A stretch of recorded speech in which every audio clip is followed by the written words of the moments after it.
ആവിലായിലെ വിശുദ്ധ അമത്രേസ്യയെക്കുറിച്ചാണ് പരിശുദ്ധതയുടെ പറുദീസയിൽ നാം ഇന്ന് കേൾക്കാൻ പോവുക. വിശുദ്ധ അമത്രേസ്യ ജനിക്കുന്നത് 1515 സ്പെയിനിലെ ആവില എന്ന് പറയുന്ന സ്ഥലത്താണ്. അമത്രേസ്യയുടെ അപ്പൻ ഡോൺ അലോൻസോ, അമ്മ അഹൂദ. അവരുടെ 12 മക്കളിൽ 6ാമത്തെ ആളാണ് അമത്രേസ്യ.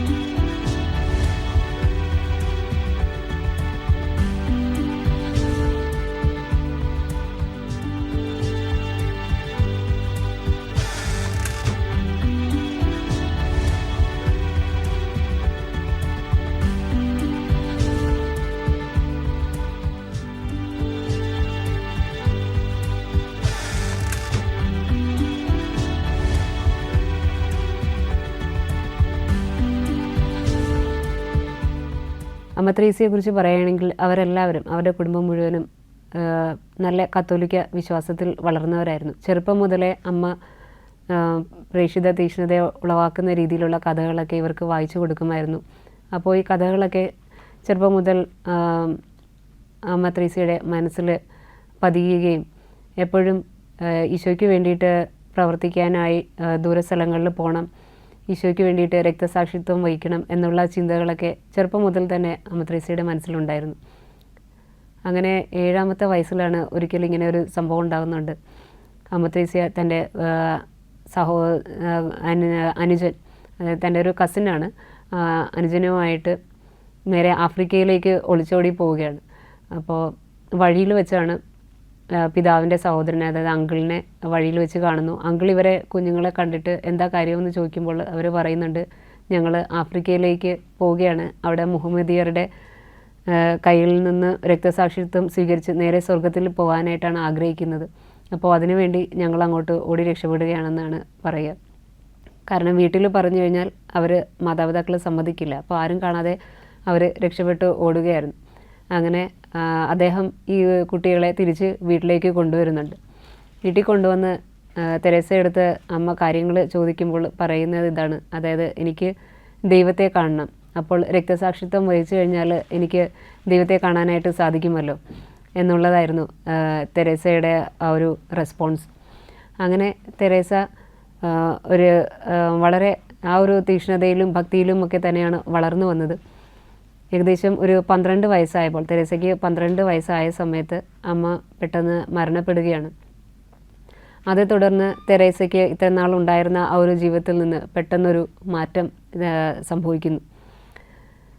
അതായത് വളരെ ഭക്തിയിലും ദൈവവിശ്വാസത്തിലും ഒക്കെ വളർന്നു വന്ന തെരേസയ്ക്ക് പെട്ടെന്ന് അതിൽ നിന്ന് പെട്ടെന്നൊരു മാറ്റം സംഭവിക്കുകയാണ്. അതായത് തൻ്റെ അയൽക്കാരി ആയ ഒരു സ്ത്രീ ഈ കുഞ്ഞിന് മോശം പുസ്തകങ്ങളൊക്കെ നൽകുകയും തെരേസയ്ക്ക് ആ ഒരു ദൈവത്തിലോട്ടുള്ള ആ ഒരു ഓറിയൻറ്റേഷൻ, ആ ദൈവിക ചിന്തകളൊക്കെ വിട്ട് പെട്ടെന്ന് മൂടിയായ വസ്ത്രങ്ങളൊക്കെ അണിഞ്ഞ് വളരെ ഫാഷനബിളായിട്ട് പിന്നിയ മുടിയൊക്കെ ഇട്ട് അങ്ങനെ നടക്കണം എന്നൊരു ചിന്തയൊക്കെ വരികയും പെട്ടെന്ന് ലൗകികമായ ചിന്തകളിൽ കൂടുതൽ ആഴപ്പെടുകയൊക്കെ ചെയ്തു. പെട്ടെന്നുള്ള ആ ഒരു വഴിതെറ്റിയ ഒരു ജീവിതം തെരേസയെ വളരെ ഒരു മോശം സ്വഭാവത്തിലേക്ക് തന്നെയാണ് നയിച്ചത്. അപ്പോൾ പിതാവ് കുറച്ച് നാൾ കഴിഞ്ഞപ്പോൾ തെരേസയിലെ ഈ ഒരു മാറ്റമൊക്കെ ശ്രദ്ധിച്ചു. തെരേസയ്ക്ക് പെട്ടെന്ന് എങ്ങനെയെങ്കിലും ഒരു തിരിച്ചുവരവ് നൽകണമെന്ന് ആഗ്രഹിച്ച് പിതാവ് തെരേസയെ അഗസ്റ്റീനിയൻ സന്യാസിമാരുടെ ആശ്രമത്തിൽ കൊണ്ടുചെന്നാക്കുകയാണ്.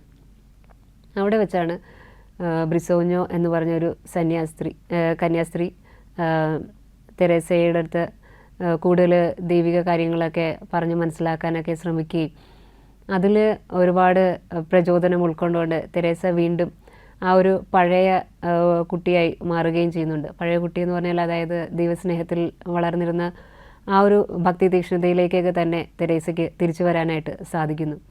അവിടെ ആയിരിക്കുമ്പോൾ തെരേസയ്ക്ക് പെട്ടെന്ന് അസുഖം പിടിപെട്ടു. അങ്ങനെ വിശ്രമ ജീവിതത്തിനായിട്ട് കന്യാസ്ത്രീ മഠത്തുനിന്ന് ആശ്രമത്തിൽ നിന്ന് തിരിച്ച് അമ്മാവൻ്റെ ഭവനത്തിലേക്ക് തെരേസ വരികയാണ്. അമ്മാവൻ്റെ ഭവനത്തിലായിരിക്കുമ്പോഴാണ് തെരേസയ്ക്ക് പെട്ടെന്നൊരു ദൈവവിളി മനസ്സിൽ അനുഭവപ്പെടാനായിട്ട് സാധിക്കുക. തെരേസയ്ക്ക് തോന്നി താൻ സന്യാസ ജീവിതം തിരഞ്ഞെടുക്കാനാണ് ദൈവം ആഗ്രഹിക്കുന്നതെന്നുള്ള ഒരു തോന്നൽ മനസ്സിൽ ഉണ്ടായിക്കൊണ്ടിരുന്നു. അങ്ങനെ കൂടുതൽ പ്രാർത്ഥിക്കാനൊക്കെ തുടങ്ങി. ശീലം നന്നായി ഉണ്ടായിരുന്നു തെരേസയ്ക്ക്. ആ സമയത്ത് തെരേസ വിശുദ്ധ ജെറോമിൻ്റെ കത്തുകൾ കൂടുതൽ വായിക്കാനൊക്കെ തുടങ്ങി. അതിൽ നിന്ന് കൂടുതൽ പ്രചോദിതയാകാനും ആരംഭിച്ചു. തുടർന്ന് 3 മാസത്തോളം അവിടെ കഴിയുകയും തെരേസ സന്യാസ ജീവിതം തന്നെ തിരഞ്ഞെടുക്കാനായിട്ട് നിശ്ചയിക്കുകയും ചെയ്യുന്നു. പിതാവിന് ആദ്യം എതിർപ്പുണ്ടായിരുന്നെങ്കിലും പിന്നീട് പിതാവ് തെരേസയുടെ ഈ ഒരു ആഗ്രഹത്തിന് ഓക്കെ പറയുകയും തെരേസ സന്യാസ ജീവിതത്തിലേക്ക് കടന്നു വരികയും ചെയ്യുന്നു. തെരേസ ആദ്യം സന്യാസ ജീവിതത്തിനായിട്ട് തിരഞ്ഞെടുക്കുന്നത് കർമ്മലീത്ത സഭയുടെ ഇൻകാർണേഷൻ മഠമാണ്. അപ്പോൾ ആ മഠത്തിലേക്കാണ് തെരേസ ആദ്യമായിട്ട് തൻ്റെ കാൽവയ്പ്, സന്യാസ ജീവിതത്തിലേക്കുള്ള കാൽവയ്പ് നടത്തുക. തെരേസ ഈ ഇൻകാർണേഷൻ മഠത്തിലേക്ക് പ്രവേശിക്കുമ്പോൾ അവിടെയുള്ളവർ പറയുന്നുണ്ട്, അതായത് ഇൻകാർണേഷൻ മഠത്തിൽ നിന്ന് ഒരു വിശുദ്ധ ഉണ്ടാകുമെന്നൊരു പ്രവചനം പണ്ടുണ്ടായിരുന്നു എന്ന് തെരേസയെ അറിയിക്കുകയാണ്. അപ്പോൾ ഇത് കേട്ടപ്പോൾ തെരേസ കുറച്ചുകൂടി ഉറപ്പിക്കുകയാണ്, ദൈവം തന്നെയാണ് വിളിച്ചിരിക്കുന്നത്, ആ ഒരു വിശുദ്ധ താൻ തന്നെയാണെന്ന് തെരേസ മനസ്സിൽ ഉറപ്പിച്ചുകൊണ്ട് തന്നെ ഈ ഒരു സന്യാസ ജീവിതത്തിലേക്ക് പ്രവേശിക്കുന്നു. 1537 മാർച്ച് 11-ാം തീയതിയാണ് തെരേസ നിത്യവ്രതവാഗ്ദാനം സ്വീകരിക്കുക. തുടർന്ന് തെരേസ വളരെ തീക്ഷ്ണതയോടുകൂടി തന്നെ ഈ ഒരു സന്യാസ ജീവിതത്തിൽ നിന്നുകൊണ്ട് ഒത്തിരി തീക്ഷ്ണതയോടുകൂടി സഭയുടെ പരിവർത്തനത്തിനായിട്ടൊക്കെ പരിശ്രമിക്കുന്നുണ്ട്. ഇൻകാർണേഷൻ സഭയെക്കുറിച്ച് പറയുകയാണെങ്കിൽ ആരംഭഘട്ടത്തിൽ ഈ ഒരു സഭ കാലഘട്ടത്തിനനുസരിച്ച് മാറ്റങ്ങൾ വരുത്തേണ്ടതായി വന്നു. അപ്പോൾ സന്യാസത്തിൻ്റെ ചില നിയമങ്ങളും ചിട്ടകളും ഒക്കെ ഇവർ കൂടുതൽ അയവ് വരുത്താനൊക്കെ തുടങ്ങി. അപ്പോൾ ഒരു സന്യാസത്തിന് അനുസൃതമായൊരു ജീവിതമായിരുന്നില്ല അവിടെ നടന്നുകൊണ്ടിരിക്കുക.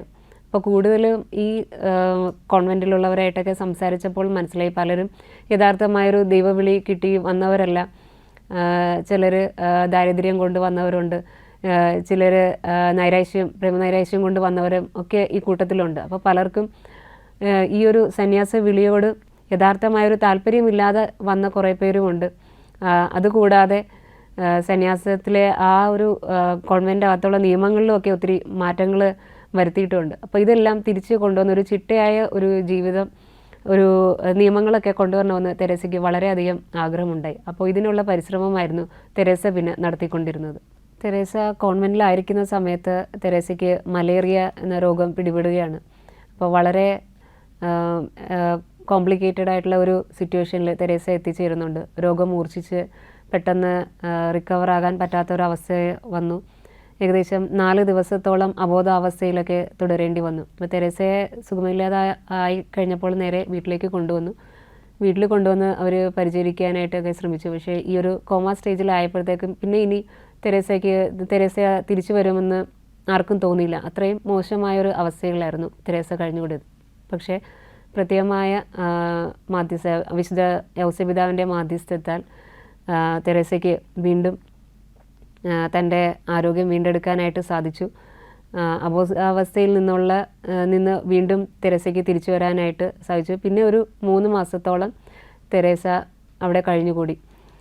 അപ്പോൾ തെരേസയെ വീട്ടിൽ കൊണ്ടുവന്നെങ്കിലും തെരേസ ആ സമയങ്ങളിൽ അപ്പനോട് ആവശ്യപ്പെടുന്നുണ്ട്, എനിക്ക് ഇവിടെയല്ല, എനിക്ക് എൻ്റെ മഠത്തിലേക്ക് തന്നെ തിരിച്ചു പോകണം എന്ന് ആവശ്യപ്പെടുന്നുണ്ട്. അപ്പോൾ ആ ഒരു ആവശ്യപ്രകാരം തിരിച്ച് മഠത്തിലോട്ട് തന്നെ കൊണ്ടുപോകുന്നുണ്ട്. അവിടെ വെച്ചാണ് പിന്നെ തിരിച്ച് ആ ഒരു റിക്കവറി തെരേസയ്ക്ക് സംഭവിക്കുക.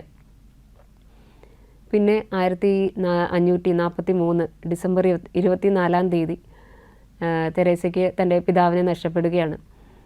അപ്പോൾ പെട്ടെന്നൊരു ശൂന്യതയൊക്കെ തെരേസയ്ക്ക് ജീവിതത്തിൽ അനുഭവപ്പെടുന്നു. ആദ്യം അമ്മ പോയി, പിന്നെ അത് കഴിഞ്ഞ് ആ സമയത്ത് പരിശുദ്ധ അമ്മയെ തൻ്റെ അമ്മയായിട്ട് തെരേസ സ്വീകരിക്കുകയും തുടർന്ന് ഉള്ള വഴികളിലെല്ലാം പരിശുദ്ധ അമ്മ തന്നെയാണ് തെരേസ ഇതുവഴി നടത്തി കൊണ്ടുവന്നത്. അതിനുശേഷമാണ് പിതാവിൻ്റെ മരണം സംഭവിക്കുക. പിന്നെ പിതാവിൻ്റെ മരണശേഷം തെരേസയ്ക്ക് തോന്നി തന്നെ കൂടുതൽ മുന്നോട്ട് നയിക്കാനായി മറ്റൊരു ആത്മീയ നിയന്താവിൻ്റെ ആവശ്യം കൂടിയുണ്ട്. അങ്ങനെ തെരേസ മറ്റൊരു കുമ്പസാരകനെ കൂടെ കണ്ടെത്തുകയാണ്. വിശുദ്ധ ഫ്രാൻസിസ്, വിശുദ്ധ പീറ്റർ, അങ്ങനെ 2 കുമ്പസാരക്കാർ തെരേസയെ പിന്നീടുള്ള ജീവിതത്തിൽ മുന്നോട്ട് നയിക്കാനായി ഉണ്ടായിരുന്നു. തെരേസയുടെ ജീവിതത്തിൽ പ്രധാനമായിട്ടും പറയുകയാണെങ്കിൽ പ്രാർത്ഥനയിൽ കൂടുതൽ ആഴപ്പെടാനായിട്ട് പരിശ്രമിച്ചിരുന്നു. തെരേസ സന്യാസ മഠത്തിലായിരുന്നെങ്കിൽ പോലും പലപ്പോഴും തെരേസ ദൈവത്തിൽ നിന്ന് അകന്ന ഒരു ജീവിതമാണ് നയിച്ചിരുന്നത്. ഇടയ്ക്ക് ദൈവസ്നേഹത്തിൽ നിന്ന് അകന്നുപോയ അവസ്ഥയൊക്കെ തെരേസയുടെ ജീവിതത്തിൽ ഉണ്ടായിട്ടുണ്ട്. അങ്ങനെ ഒരു ദിവസം തെരേസ പ്രാർത്ഥിക്കാനായിട്ട് തൻ്റെ പ്രാർത്ഥനാ മുറിയിലേക്ക് കയറുമ്പോൾ അവിടെ കൽത്തൂണിൽ കെട്ടപ്പെട്ട ഈശോയെ കാണുകയാണ്.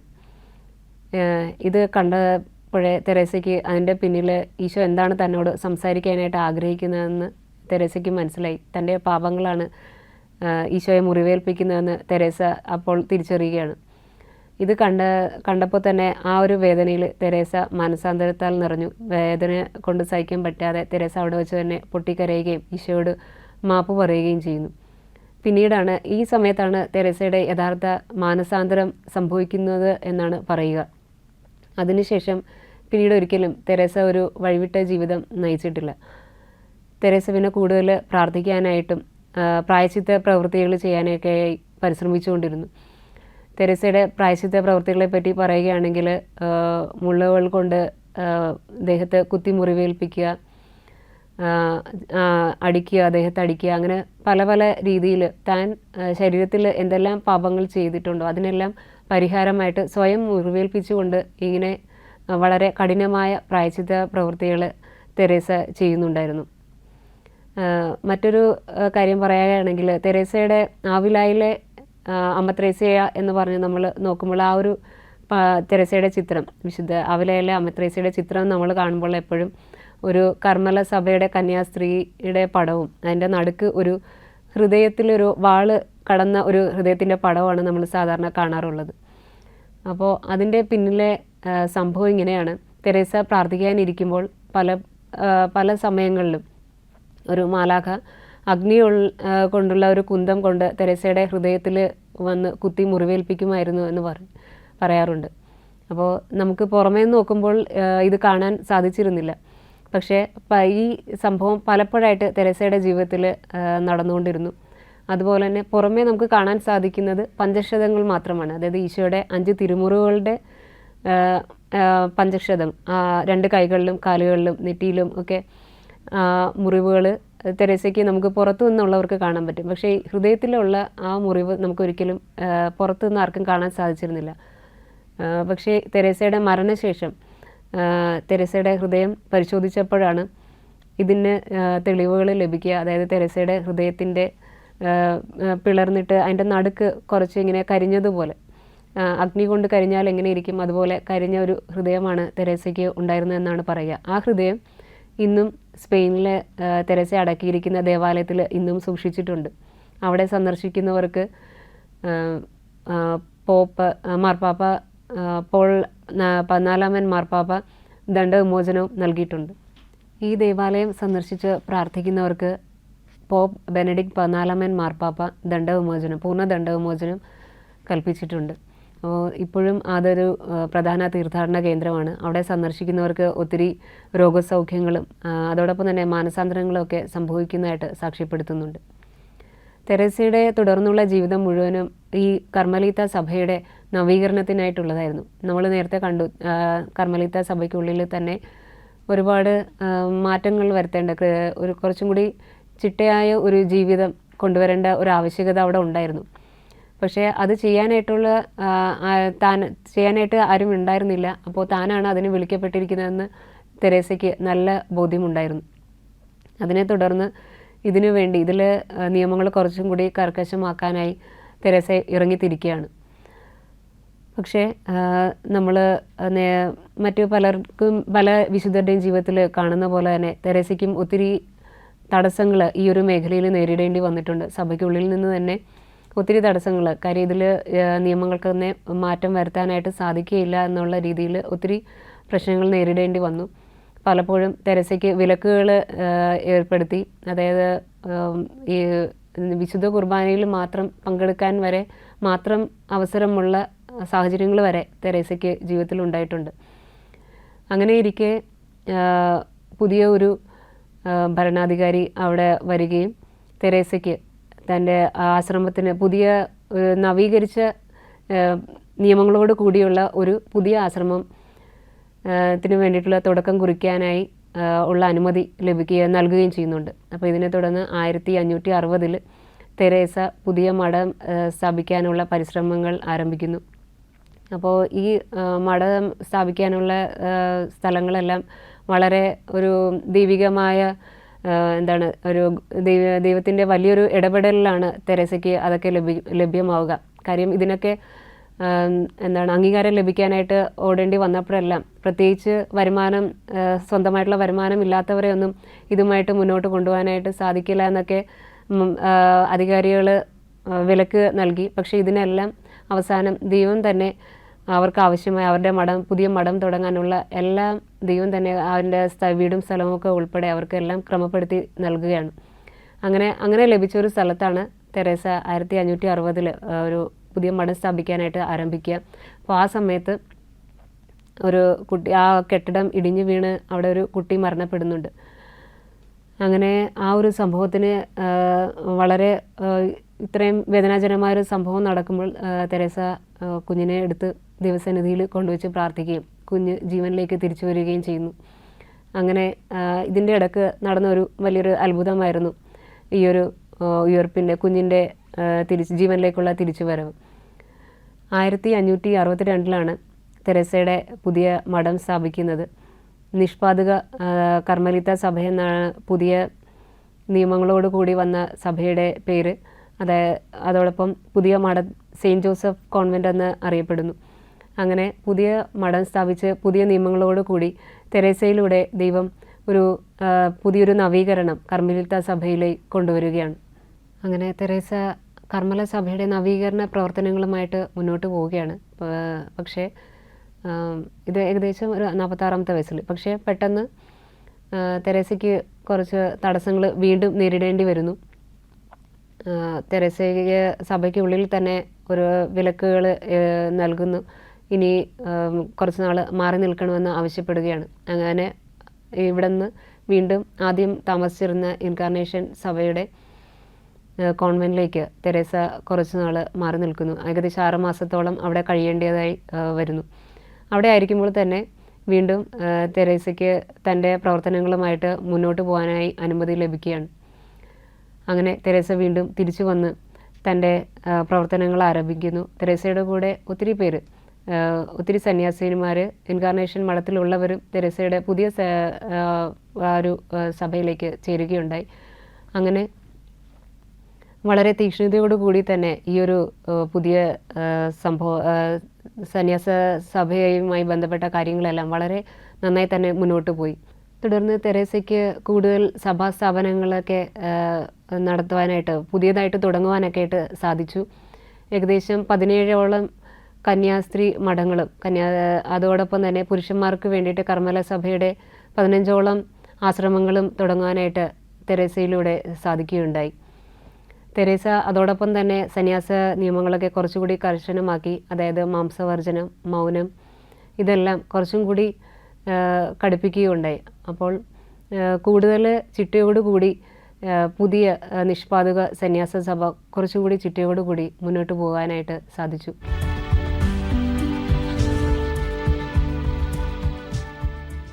തെരേസയ്ക്ക് പ്രാർത്ഥനയിൽ കൂടുതൽ ചെലവഴിക്കാനായി കഴിഞ്ഞിരുന്നു. ആ സമയങ്ങളിലെല്ലാം ആത്മീയ കാര്യങ്ങളെക്കുറിച്ച് ചിന്തിക്കുമ്പോഴെല്ലാം തെരേസയ്ക്ക് പല സമയങ്ങളിലും ആത്മീയ പാരവശ്യം ഉണ്ടായിട്ടുണ്ട്. അതായത് സ്പിരിച്വൽ എക്സ്റ്റസി എന്ന് പറയും. അപ്പോൾ തെരേസ ഇങ്ങനെ പ്രാർത്ഥിച്ചുകൊണ്ടിരിക്കുന്ന അവസരങ്ങളിലൊക്കെ ചിലപ്പോഴെല്ലാം വായുവിൽ ഉയർന്നു നിൽക്കുന്ന അവസ്ഥകളൊക്കെ ഉണ്ടായിട്ടുണ്ട്. പല സമയങ്ങളിലും പലരും കണ്ടതായി സാക്ഷ്യപ്പെടുത്തുന്നുണ്ട്. ചിലപ്പോഴൊക്കെ തെരേസ ഇങ്ങനെ വായുവിൽ ഉയർന്നു നിൽക്കുന്ന സമയങ്ങളിലൊക്കെ സ്വയം തിരിച്ചു വരാനായിട്ട് സാധിക്കില്ല. അവിടെ ഉള്ളവർ വിചാരിച്ചാലും ചിലപ്പോൾ തിരിച്ചു വരാനായിട്ട് സാധിക്കില്ല. പലപ്പോഴും തൻ്റെ കുമ്പസാരകനാണ് വന്നു കഴിഞ്ഞ് പ്രാർത്ഥിച്ചു കഴിഞ്ഞ് മാത്രമേ തെരേസയ്ക്ക് നിലത്ത് വരാനായിട്ട് സാധിച്ചിരുന്നുള്ളൂ.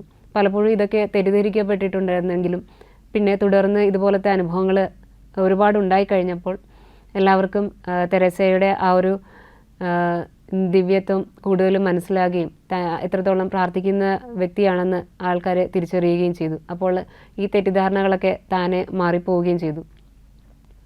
അപ്പോൾ ഒരിക്കൽ ഇങ്ങനെ തെരേസ ദേവാലയത്തിൽ പ്രാർത്ഥിച്ചുകൊണ്ട് ദിവ്യകാരുണ്യം സ്വീകരിച്ചിട്ട് ഇരിക്കുന്ന സമയത്ത് ഇതുപോലെ ദൈവിക ദർശനങ്ങൾ ലഭിക്കുന്ന മറ്റൊരു സ്ത്രീ തെരേസയുടെ മുകളിൽ ഒരു പരിശുദ്ധാത്മാവ് പ്രാവിൻ്റെ രൂപത്തിൽ വന്ന് നിൽക്കുന്നതായിട്ട് ദർശനത്തിൽ കണ്ടതായിട്ടൊക്കെ സാക്ഷ്യപ്പെടുത്തുന്നു. ഇങ്ങനെ ഒരുപാട് ദൈവിക അനുഭവങ്ങൾ തെരേസയുടെ ജീവിതത്തിൽ, പ്രാർത്ഥനാ ജീവിതത്തിൽ ഉണ്ടായിട്ടുണ്ട്. തെരേസ മരിക്കുന്നത് 1582 ഒക്ടോബർ 4-ാം തീയതിയാണ്. വളരെ മോശമായൊരു രോഗാവസ്ഥ ഉണ്ടാവുകയും അതിനെ തുടർന്ന് മരണപ്പെടുകയും ചെയ്യുകയാണ്.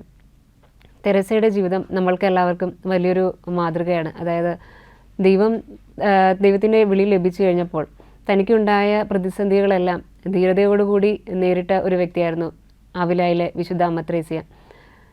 അമ്മത്രേസ്യയ്ക്ക് വളരെയേറെ പ്രയാസങ്ങൾ ജീവിതത്തിൽ നേരിടേണ്ടി വന്നിട്ടുണ്ട്. ആത്മീയ മേഖലയിലും ഇതുപോലെ ഉണ്ടായിട്ടുണ്ട്. അതായത് ആത്മീയമായിട്ട് പറയുകയാണെങ്കിൽ നമ്മൾ നേരത്തെ കണ്ടു, പഞ്ചക്ഷതം, ഹൃദയം പിളർക്കപ്പെടുന്നു, അങ്ങനെ കുറച്ച് കാര്യങ്ങളുണ്ടായി. അതുപോലെ തന്നെ ഇമോഷണലായിട്ടുള്ള പ്രശ്നങ്ങളും തെരേസയുടെ ജീവിതത്തിൽ ഉണ്ടായിട്ടുണ്ട്. അതായത് ചില സമയങ്ങളിൽ ദൈവത്തിൻ്റെ സാന്നിധ്യം, ഇത്രയും പ്രാർത്ഥിക്കുന്ന വ്യക്തിയായിട്ട് പോലും ദൈവത്തിൻ്റെ സാന്നിധ്യം ജീവിതത്തിൽ അനുഭവിക്കാൻ സാധിക്കാത്ത സിറ്റുവേഷൻസൊക്കെ അമ്മത്രേസ്യയ്ക്ക് ജീവിതത്തിൽ ഉണ്ടായിട്ടുണ്ട്. പക്ഷേ ആ സമയത്തെല്ലാം അമ്മത്രേസ്യ പറയുക, ഒരു കനൽ കത്തുമ്പോൾ അതിൽ ഒരു തീയും കനലായി കിടക്കുന്ന സമയത്ത് നമ്മൾ വിറകൊന്നും ഇല്ലെങ്കിൽ പോലും ഒരു വൈക്കോലെങ്കിലും അതിന് ഇട്ട് കൊടുത്തു കഴിഞ്ഞെന്നാൽ അവിടെ നിന്ന് തീ ആളി പടരുമെന്നാണ്. അപ്പോൾ അതുപോലെയാണ് ഈ ഒരു സ്പിരിച്വൽ ഡ്രൈനസിനെ കുറിച്ചൊക്കെ അമ്മത്രേസ്യ പറയുക. നമ്മുടെ ജീവിതത്തിൽ ഇതുപോലെ ദൈവിക സാന്നിധ്യം ഇല്ലാതെ വരുന്ന അവസരങ്ങളിലെല്ലാം നമ്മൾക്ക് ഒന്നും പ്രാർത്ഥിക്കാനോ അല്ലെങ്കിൽ ഒന്നും ദൈവത്തിന് വേണ്ടി ചെയ്യാനോ തോന്നാത്ത അവസ്ഥയിൽ പോലും നമ്മൾ തന്നെ സ്വയം പരിശ്രമിച്ച് ഒരു സ്റ്റെപ്പ് എടുക്കുകയാണെങ്കിൽ അവിടെ ദൈവം തൻ്റെ സ്നേഹത്തിൻ്റെ അഗ്നി ജ്വലിപ്പിക്കുകയും നമുക്ക് ആവശ്യമായതെല്ലാം അവിടെ നിന്ന് നൽകുകയും ചെയ്യുന്നു എന്ന് ആവിലായിലെ വിശുദ്ധ അമ്മത്രേസ്യ നമ്മളെ പഠിപ്പിക്കുന്നു.